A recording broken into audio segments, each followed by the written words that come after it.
Good morning everyone, सबको नमस्कार। Class start हुई सभी की? हाँ। निशांत सिंह जी, हर महादेव, विशाल कुमार, गुड मॉर्निंग। प्रतीक, दीपक, सोरेन, जतिन जी, नमस्कार नमस्कार नमस्कार। अभिषेक कश्यप, विशाल, रोहित शर्मा, संदीप, जतिन, नवनीत कुमार चौधरी, उमेश यादव जी, काव्य सिंह, राधे राधे, सभी को नमस्ते। उम्मीद कर रहा हूँ कि आप सभी तक मेरी आवाज़ साफ साफ पहुँचाई होगी, है ना। बीकेबी कह रहे हैं गुरुदेव प्रणाम, आराध्य शुक्ला क्लियर है, ऑडियो वीडियो बजरंगी ने बता दिया है। पूरा यादव जी कह रहे हैं चरण स्पर्श कुछ हो भाई। तो बजरंगी आज तो लास्ट क्लास तुम्हारे बैच में है, तुम्हारा तो पुराना बैच है। बजरंगी, सौरभ यादव, प्रयागराज, इनकी लगा लास्ट क्लास है, इनमें काफ़ी पुराना बैच है इनका, काफ़ी क्लासेस हो गई हैं। इनका लास्ट चैप्टर बचा हुआ था ये। Sintu, good morning. अंजना बंसल, मोहित कुमार, नरीदा, विशाल। ठीक है, शुरू करते हैं। राजेश जी नमस्कार। तो सबसे पहले लिखेंगे आज की क्लास में सरफेस टेंशन, सरफेस टेंशन, पृष्ठ तनाव, पृष्ठ तनाव, सरफेस टेंशन इंपॉर्टेंट टॉपिक है। रिकॉर्ड टूट गया बजरंगी तुम्हारी क्लास का, इससे पहले जो है एक क्लास एक्स्ट्रा हो गया आपकी क्लास में। 101 का था रिकॉर्ड इससे पहले। चलो कोई नहीं। हाँ, तो सरफेस टेंशन, पृष्ठ तनाव क्या बेटा? कोई भी लिक्विड होता है ना, कोई भी तरल है, पानी है, तेल है, इन सबकी एक प्रवृत्ति होती है, टेंडेंसी होती है। जैसे इंसान की भी टेंडेंसी होती है कि भैया सारी गलती जो है दूसरों की है, जीवन में हमारी कोई गलती नहीं है। इंसान की टेंडेंसी है कि अपना भला हो जाए, बस दूसरे की देखी जाएगी, है ना। इंसान की टेंडेंसी होती है कि मेरा घर भर जाए, बाकी चाहे किसी का चूल्हा भी जले ना जले। इंसान की फितरत है। जैसे जब इंसान करूँगी ज़्यादातर की बात हो रही है, एक्सेप्शन तो हो सकते हैं जगह, तो इसे इंसानों की फितरत है। ऐसे ही कोई लिक्विड होता है, कोई तरल होता है, उसकी भी एक टेंडेंसी होती है। लिक्विड चाहता है कि वो अपने आपको चारों तरफ से सपोर्ट कर कम से कम जगह में रहे। तो लिक्विड जो है अपने आपको चारों तरफ से सपोर्ट कर कम से कम एरिया में, क्षेत्रफल में रहना चाहता है। इस टेंडेंसी को, इस प्रवृत्ति को कहते हैं सरफेस टेंशन, पृष्ठ तनाव। अब पहले उसका डेफिनेशन लिख लेंगे कि टेंडेंसी, इसके लिए मैं कुछ एग्जांपल दूंगा तो ज़्यादा बड़े समझोगे। लिखेंगे the tendency of a liquid to contract and occupy minimum surface area is called surface tension. The tendency of a liquid to contract and occupy minimum surface area is called surface tension. लिखेंगे किसी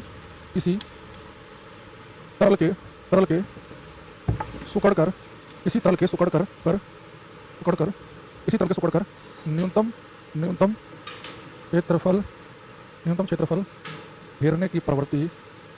न्यूनतम क्षेत्रफल घेरने की प्रवृत्ति तरल का पृष्ठ तनाव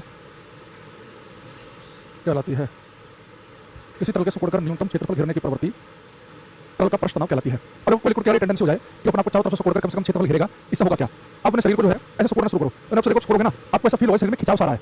तो मान लो कहीं कोई पानी है, कोई लिक्विड है, जो आपको बेटा चारों तरफ सिकुड़ने की कोशिश करेगा, चारों तरफ सिकुड़कर कम से कम जगह घेरना चाहेगा, तो उसके ऊपर भी खिंचाव सा जाएगा, एक लेयर, एक मेम्ब्रेन, एक झिल्ली सी बन जाएगी। तो जो लिक्विड होते हैं जो अपने आपको सिकुड़ते हैं, उनके ऊपर एक लेयर सी बन जाती है, एक झिल्ली सी बन जाती है, एक मेम्ब्रेन बन जाती है सिकुड़ने की वजह से। अभी जो सिकुड़ने की वजह से पृष्ठ तनाव की झिल्ली सी लेयर से बन गई, इसका फायदा उठाते हैं कीट पतंगे, मच्छर मक्खी। आपने देखा होगा कि पानी के ऊपर मच्छर मक्खी बैठ जाते हैं, तो आप सब पूछेंगे पानी के ऊपर मच्छर मक्खी क्यों बैठ पाते हैं? जैसे सरफेस बैठे हो, उसकी वजह पानी का पृष्ठ तनाव। जो पानी अपने चारों तरफ सिकुड़ करता है, तो चारों तरफ सिकुड़ने की वजह से उसके ऊपर खिंचाव सा पैदा हो जाता है, एक झिल्ली सी बन जाती है, एक लेयर बन जाती है। उस लेयर की वजह से मच्छर मक्खी उसके ऊपर बैठ जाएंगे, या जो अंडे होते हैं मच्छर के, जो लार्वा है उसके ऊपर टिक जाएगा।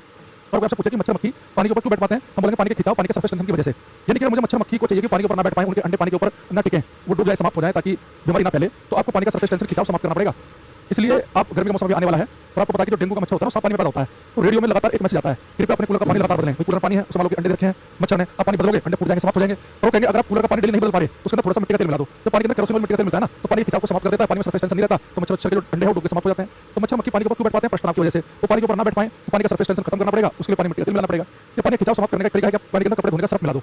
इसलिए हमारे में जब कोई गंदे कपड़े होते हैं, उन्हें पहले 2-3 घंटे पानी में भिगो के रखती हैं, सर्फ घोलकर, क्योंकि जब पानी के अंदर होता है खिंचाव, अगर आपने पानी ऐसे बाल्टी में उसमें शर्ट भिगो दी, तो पानी जो है ना आपकी शर्ट के हर रेशे तक अंदर तक गहराई तक नहीं पहुंच पाएगा। कई जगह शर्ट आपको सूखी सूखी दिखेगी, ऊपर से गीली दिखेगी, अंदर गीली नहीं होगी। लेकिन पानी आप सब घोल दोगे, पानी का खिंचाव बिल्कुल समाप्त हो जाएगा, और पानी आपकी शर्ट के बारीक से बारीक रेशे तक जाएगी, बहुत भयंकर तरीके से भिग जाएगी। आप घर में ट्राई करना, एक बाल्टी सादा पानी लेना, एक बाल्टी पानी लेना सर्फ वाला, एक शर्ट इसमें भिगोना सादे पानी में, एक भिगोना सर्फ वाले पानी में, दोनों को बाहर निकालोगे ना, आपको खुद फील होगा सर्फ वाले पानी में जो शर्ट भिगी है वो बहुत अंदर तक गहराई तक गीली है, और वो इतनी अच्छे से गीली नहीं है। तो पानी के अंदर हम क्या मिला के सरफेस टेंशन खत्म कर सकते हैं? केरोसिन ऑयल, मिट्टी का तेल या डिटर्जेंट पाउडर मिला के खत्म कर सकते हैं। मच्छर मक्खी पानी के ऊपर क्यों बैठ पाते हैं? इस पृष्ठ तनाव की वजह से। क्या लिखेंगे हम? Mosquito insects etc can sit on water due to surface tension. मच्छर मक्खी, कीट पतंगे इत्यादि पानी के ऊपर, मच्छर मक्खी, कीट पतंगे इत्यादि, कीट पतंगे के इंसेक्ट्स, कीट पतंगे इत्यादि पानी के ऊपर पृष्ठ तनाव की वजह से बैठ पाते हैं। ठीक है, सेकंड लिखेंगे to reduce the value surface tension, to reduce the value of surface tension kerosene oil और डिटर्जेंट पाउडर इज यूज्ड। पृष्ठ तनाव का मान कम करने के लिए मिट्टी के तेल या पृष्ठ तनाव का मान कम करने के लिए मिट्टी का तेल यानी केरोसिन ऑयल, मिट्टी का तेल या डिटर्जेंट पाउडर का उपयोग किया जाता है। पृष्ठ तनाव का मान कम करने के लिए मिट्टी के तेल केरोसिन ऑयल का यूज करते हैं, या पानी के अंदर सर्फ मिला दो, या पानी के साथ जब साबुन को आप गीला करके लगाते हैं तो इसे पानी के पृष्ठ तनाव को खिंचाव के समाप्त करते हैं। ठीक है, अब हम इसे कितना पढ़ लें, अब पेपर में क्या आएगा वो सुनाते हैं। तो तीसरा पॉइंट सबसे ज़्यादा इंपॉर्टेंट है, उम्मीद कर रहा हूँ कि आपने साथ में लिख लिया होगा, क्योंकि मैंने तो हिंदी इंग्लिश में दो उसमें लिखा है तो टाइम ज़्यादा लग गया मुझे। तीसरा वाला महा इंपॉर्टेंट है, जो बच्चा क्लास में आ गया है इस क्वेश्चन का आंसर याद करके निकलना। एक क्वेश्चन अगर पूछता है कि जो वर्षा की बूंदें होती हैं, जो रेन ड्रॉप होती हैं, वो गोलाकार शेप की होती है, स्फेरिकल। तो जब बादलों से पानी गिरा है तो पानी गोल बूंदों के रूप में क्यों गिरा है? ऐसे क्यों नहीं हो रहा कि जब बादलों से पानी गिरे तो कुछ तो गोल गोल बूंदे हों, कुछ उसमें सिलेंडर बेलन की फॉर्म में गिरे, कुछ कोण शंकु की फॉर्म में गिरे, कुछ घन की फॉर्म में गिरे, अलग अलग फॉर्म में गिरना चाहिए, या सारे के सारे सिलेंडर भी गिर सकते थे, सारे सारे कोण की शेप भी हो सकती थी। तो हमेशा वर्षा की जो बूंदें होती हैं वो गोलाकार बूंद ही क्यों गिरती हैं? तो उसकी वजह है भैया वर्षा की जो बूंदें पानी से मिलकर बनी है, और पानी की टेंडेंसी होती है कम से कम क्षेत्रफल में रहने की, और सबसे कम क्षेत्रफल गोला ही घेरता है। अगर मैं आयतन वॉल्यूम सेम रखूं, मान लो कि मैंने यहाँ पे 10 ml पानी हाथ दिया, 10 ml पानी यहाँ, 10 ml यहाँ, 10 ml यहाँ, 10 ml पानी है 4 जगह। इस 10 ml पानी से कहा मैंने कि तुम गोला बन जाओ, इससे कहा कि मैंने बेलन सिलेंडर बन जाओ, इससे कहा कि क्यूब घन बन जाओ, इससे मैंने कहा कि तुम कुछ और बन जाओ। तो अगर वॉल्यूम सेम है 10 ml का, जब सबने अलग अलग शेप अचीव की, अलग प्रकार की शक्ल बनाई, तो सबसे कम क्षेत्रफल जो है गोले का आया।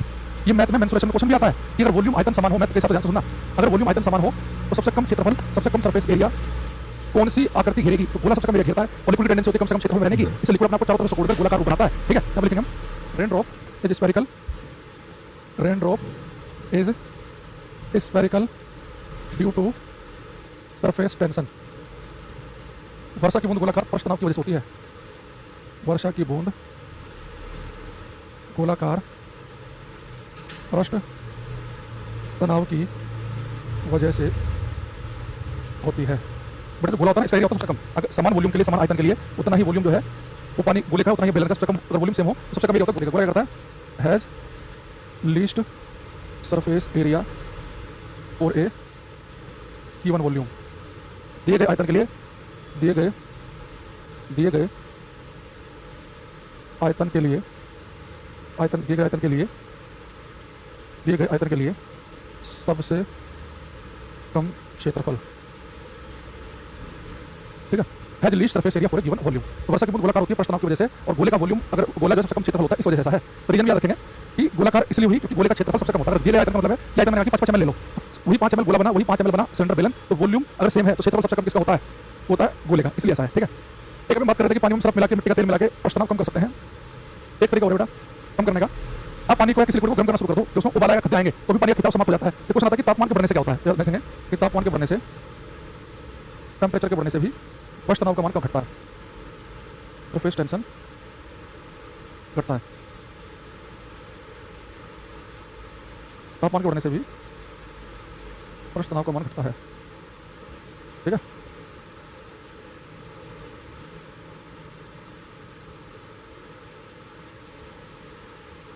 ठीक है, टेम्परेचर बढ़ेगा तो पृष्ठ तनाव का मान घटेगा। अच्छा, इस प्रश्न पर अभी हमने 3-4 बातें लिखी तो सारी तो याद होंगी, समझ आएंगे। अभी फिर मैंने कहा कि सबसे कम एरिया किसका होता है? गोले का, और ये बताया कि सरफेस टेंशन से वर्षा की बूंद गोलाकार होती है, इसकी से वर्षा की बूंदें गोलाकार बनी, मच्छरों की पानी के पाइप पृष्ठ तनाव की वजह से कम करने के लिए मिट्टी का तेल मिला दो, डिटर्जेंट पाउडर मिला दो, या मैंने कहा कि तापमान को बढ़ा दो। इस सरफेस टेंशन हम एक बार और आएंगे। अभी हम चलो पहले से 2-4 क्वेश्चन कर लेते हैं। ये बिल्कुल जैसे मैंने लिखा है बोर्ड पे, बिल्कुल ऐसे ऑनलाइन आपको क्वेश्चन में दिखा देता हूँ। इन हर क्वेश्चन को 5 सेकंड के अंदर करना है आपको। ठीक है, 5 सेकंड से अधिक समय लगने वाला है नहीं, क्योंकि मैं डायरेक्ट पढ़ लिया सारे क्वेश्चन। ये करो पहला क्वेश्चन, मान लेते हैं किसी द्रव के सुपरकर न्यूनतम आकार घेरने की प्रवृत्ति, tendency of liquid drop to contract and occupy minimum area due to, tendency of liquid drop to minimum area acquire करे, सब कहते हैं पृष्ठ तनाव। कर लिया 1 सेकंड में, है ना? अगले बार a drop of liquid assume spherical shape because, ये कह रहा हमारे से कि तरल की एक बूंद गोलाकार आकार ग्रहण करती है, क्यों? लिक्विड ड्रॉप अज्यूम करती है स्फेरिकल शेप, इसकी वजह क्या है? एक लिखा उसने कि इंटरमोलिकुलर फोर्स जो है वो स्ट्रॉन्ग होता है लिक्विड में। एक वो कह रहा है कि sphere has the least surface area for a given volume, एक कह रहा है कि sphere has the largest surface area for a given volume. अब मैंने बताया कि वर्षा की बूंद गोलाकार होती है, स्फेरिकल होती है, उसकी वजह ये होती है क्योंकि जो स्फीयर है, जो गोला है, दिए गए वॉल्यूम के लिए इसके पृष्ठ का क्षेत्रफल होता है सबसे कम। तो सेकंड आएगा बी, रोहित, आराध्या, मोहित, नवनीत, सौरभ, निशांत, सिंधु, विशाल, बहुत बढ़िया करते रहो। ठीक है, इसलिए मैं ज़्यादा इसमें वो नहीं कर रहा हूँ। एक लिखा कि the shape of a raindrop is spherical due to, वर्षा की बूंद का आकार गोलाकार होता है किसकी सरफेस टेंशन की वजह से, है ना? When the temperature increases surface tension usually decreases, तापमान के बढ़ने पर पृष्ठ तनाव का मान घटता है। ये 4 बातें मैंने आपको बताई हैं, और चारों की चारों जो बातें हैं वो हमने आपसे पूछ ली हैं। ठीक है, अच्छा, अब इसे बेटा में एक और आएंगे सरफेस टेंशन पर। ये तो हमने डायरेक्ट क्वेश्चन किया है, कुछ और करेंगे। उससे पहले मैं 2 बातें और पढ़नी है। एक हम लिखते हैं कोई सी फोर्स, संजक बल। एक हम पढ़ते हैं एडासिव फोर्स, संजक बल, ठीक है, कोहेसिव और एडहेसिव, ठीक है। बेटा कोहेसिव फोर्स होता है जैसे कि आप ऐसे अपने हाथ में पानी लो, उस पानी को टेबल पर डाल दो, पानी फैल गया, तो पानी का ही एक अणु पानी के दूसरे अणु पर, पानी का एक मोलिक्यूल पानी के दूसरे मोलिक्यूल पर जो बल लगाता है उसे कहते हैं कोहेसिव फोर्स। सहसंजक बल होता है जो समान प्रकार के एक ही प्रकार के अणुओं के बीच में लगे, तो पानी का मोलिक्यूल पानी पर लगाएगा तो कोहेसिव है। ऐसे तेल डाल दिया अपने सरसों का, तो तेल का एक मोलिक्यूल बगल मोलिक्यूल पर लगाएगा वो कोहेसिव फोर्स है। जैसे मैंने शर्ट पहन रखी है, यहाँ पे भी कपड़े का एक पार्टिकल दूसरे पार्टिकल पर जो बल लगाएगा वो कोहेसिव है। एक ही पदार्थ के अणुओं के बीच में जो बल लगते हैं वो कोहेसिव है। लेकिन इसमें पानी फैला हुआ है, मैंने उसके ऊपर कपड़ा डाल दिया, तो पानी और कपड़े के मोलिक्यूल के बीच में जो बल लगेगा वो एडहेसिव है। एडहेसिव में चीजें ऐड होंगी अलग अलग पदार्थ के अणुओं के बीच में, पानी कपड़ा है ना, जैसे मैंने कहा कि पॉलिथीन पानी, कागज पानी, तो अलग अलग प्रकार के पदार्थ के जो अणु हैं उनके बीच में बल लगता है एडहेसिव होता है। एक ही प्रकार वाले कि पानी का पानी पे लगा रहा है, केरोसिन ऑयल का केरोसिन ऑयल पे लगा रहा है, सरसों के तेल वाला सरसों के तेल पे लगा रहा है, कपड़े का कपड़े पे लगा रहा है, एक ही पदार्थ के अणु के बीच में लगते हैं कोहेसिव, अलग अलग प्रकार वाले लगते हैं एडहेसिव। लेकिन कोहेसिव में the force between the molecules of same substance, ठीक है। संजक बल क्या है? एक ही पदार्थ के अणुओं के बीच में लगने वाले बल, एक ही पदार्थ के अणुओं के बीच, एक ही पदार्थ के अणुओं के बीच लगने वाले बल, एक ही पदार्थ के अणुओं के बीच लगने वाले बल, the force between the molecules of same substance. जैसे कि पानी का ही मोलिक्यूल पानी के मोलिक्यूल पर जो बल लगा दे वो क्या है? कोहेसिव। एडहेसिव फोर्स क्या होते हैं? The force between the molecules of different substances, अलग अलग पदार्थ के अणुओं के बीच लगने वाले बल, अलग अलग पदार्थ के अणुओं के बीच लगने वाले बल, संजक बल। एडहेसिव फोर्स अलग अलग पदार्थ के अणुओं के बीच में लगने वाले, कोहेसिव फोर्स होता है एक ही पदार्थ के अणुओं के बीच में लगने वाले। जैसे मैं क्या कहूँ कि वाटर और कपड़े के मोलिक्यूल के बीच में बल लगेंगे वो एडहेसिव कहलाएंगे, ठीक है। ये डेफिनेशन भी ध्यान रखनी है आपको, ये डेफिनेशन भी पूछ लेता है। अच्छा, मार्केट में सबसे अच्छा एडहेसिव कौन सा आता है? वो आता है उसका एडहेसिव, पता है आप समझो, अलग अलग पदार्थ के अणुओं के बीच में बल लगेंगे वो एडहेसिव फोर्स है। बेटा एडहेसिव फोर्स मजबूत हो, जैसे मान लो पानी है, पानी के मोलिक्यूल के बीच में लग रहे होंगे कोहेसिव, कपड़े के बीच में लग रहे होंगे कोहेसिव, लेकिन कपड़ा मैंने डाला पानी पे, तो अगर पानी और कपड़े के मोलिक्यूल के बीच में बल लगेंगे एडहेसिव फोर्स, वो मजबूत हो जाए तो कपड़ा पानी आपस में चिपक जाएंगे, कपड़ा सारा पानी को एब्जॉर्ब कर लेगा। यानी कि अगर दो चीज आपस में चिपक रही है, यानी कि कोई चीज पानी को लिक्विड को इजीली एब्जॉर्ब कर रही है, यानी कि आप एडहेसिव फोर्स स्ट्रांग है, तो मार्केट में सबसे अच्छा एडहेसिव कौन आता है? वो आता है फेविकोल। वो सारे बच्चे सोचते हैं कि ये जो वाइट चलाते हैं फेविकोल होता है, फेविकोल कंपनी का नाम, फेविकोल एक एडहेसिव है जो दो चीजों को चिपकाने काम आता है। तो बेहतरीन एडहेसिव जो है सबसे अच्छा वो भी कंपनी बनाती होंगी, और फेविकोल हमें पता है। जैसे पहले जमाने में लोग कहते थे कि भाई जैसे कि टूथपेस्ट को कोलगेट ही कहते थे, भाई साहब एक कोलगेट दे देना, दुकानदार कहता था पेप्सोडेंट दूं या कोई नाम दे देगा कि ये वाला दूं, क्लोजअप दूं, तो हमें लगता था कि कोलगेट दे रहा है, ये टूथपेस्ट है, इस पेस्ट में मोस्टली कोलगेट है। वो जाके कहता था कि जी कचवा छाप दे दो, कचवा छाप भी कंपनी का नाम था, है ना। तो ऐसे ही फेविकोल की कंपनी का नाम है। फेविकोल जो कंपनी है वो क्या करती है? एडहेसिव बनाती है कि लकड़ी के साथ जैसे आपने फेविकोल लगाया तो तुरंत चिपक गई, एडहेसिव बनाती हो। तो अगर आप चाहें कि दो चीजें इजीली चिपक जाएं, दो चीजें आपस में बढ़िया से चिपके, तो वहाँ पे एडहेसिव फोर्स क्या होना चाहिए? स्ट्रांग होना चाहिए कोहेसिव फोर्स के मुकाबले। तो पानी के बीच में कोहेसिव फोर्स लग रहा है, कपड़े के बीच में कोहेसिव फोर्स लग रहा है, लेकिन एडहेसिव फोर्स मजबूत हो जाए तो कपड़ा पानी को एब्जॉर्ब कर लेगा, ठीक है।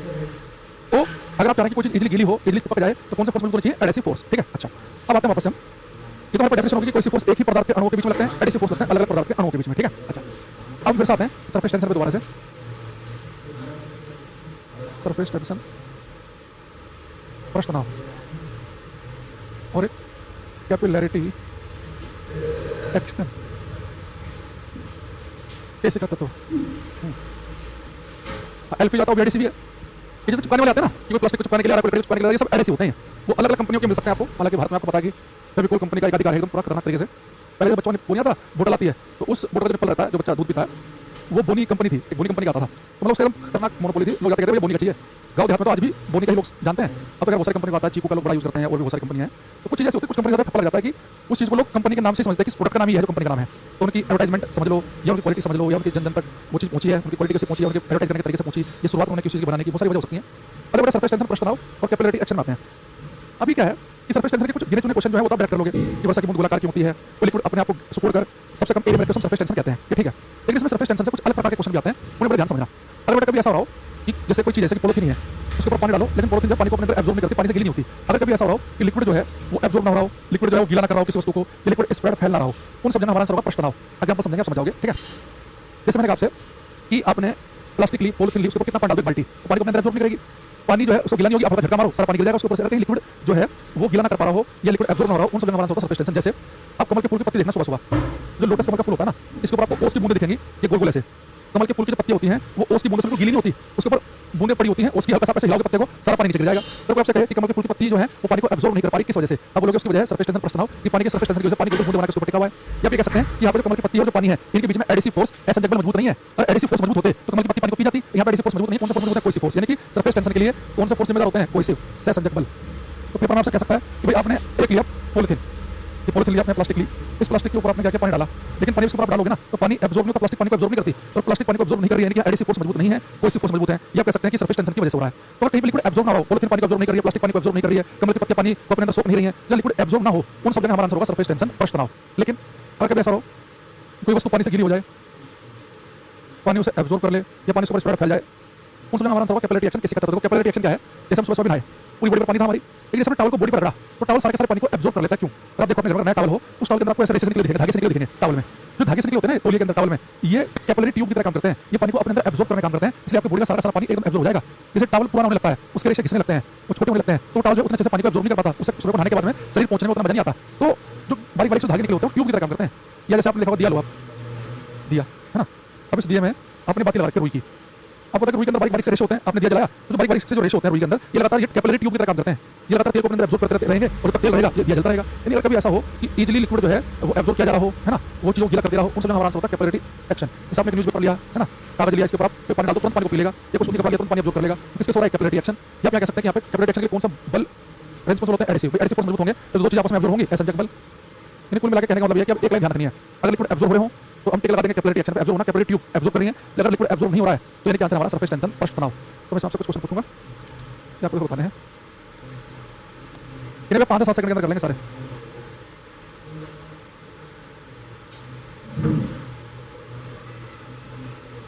तो पहले क्वेश्चन करेंगे,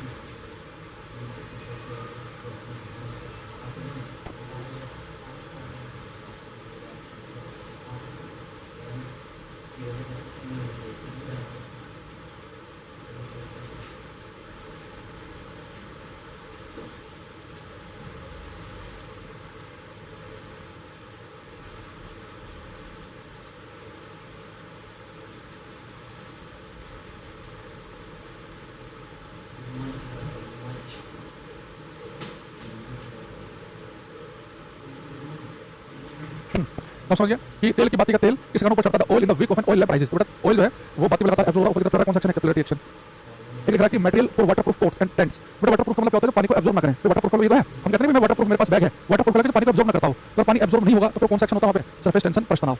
पानी एब्जॉर्ब हुआ था बाती में तो कैपिलरी एक्शन, वाटरप्रूफ कोट नहीं कर रहे हैं तो यानी कि सरफेस टेंशन। ये हमने कल पढ़ा है, बर्नौली प्रिंसिपल किस पे काम करता है? द्रव्यमान संरक्षण, कंजर्वेशन ऑफ मास है कि मोमेंटम है कि मोमेंटम की एनर्जी। मैंने क्वेश्चन लिखा था ना, कंजर्वेशन ऑफ एनर्जी, ऊर्जा के संरक्षण के सिद्धांत पर काम करता है। एक ही है soaps clean surface on the principle. तो साबुन किस सतह को सिद्धांत के आधार पर साफ करती हैं? तो साबुन का काम क्या है? सर्फ का काम क्या है कि जो साबुन या सर्फ पानी के साथ घुलेगा तो पानी का सरफेस टेंशन प्रश्न को समाप्त कर देगा, ताकि पानी जो है बिल्कुल अंदर तक पहुंचे, ज्यादा गीला कर देगा कपड़े को। सरफेस टेंशन एक में पढ़ा कि हाइड्रोलिक ब्रेक यहाँ पर आ गया, तो किस पर लगाएंगे हम? हाइड्रोलिक ब्रेक, हाइड्रोलिक सब देखते ही पास्कल के नियम पर।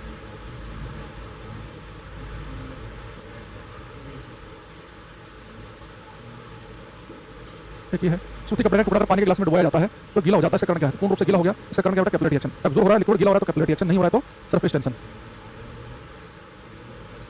ठीक, आई होप आप समझ होंगे। तो ये टॉपिक आपका समाप्त हो गया, इसमें कुछ गिने चुने क्वेश्चन थे, ये आपको ध्यान रखने हैं।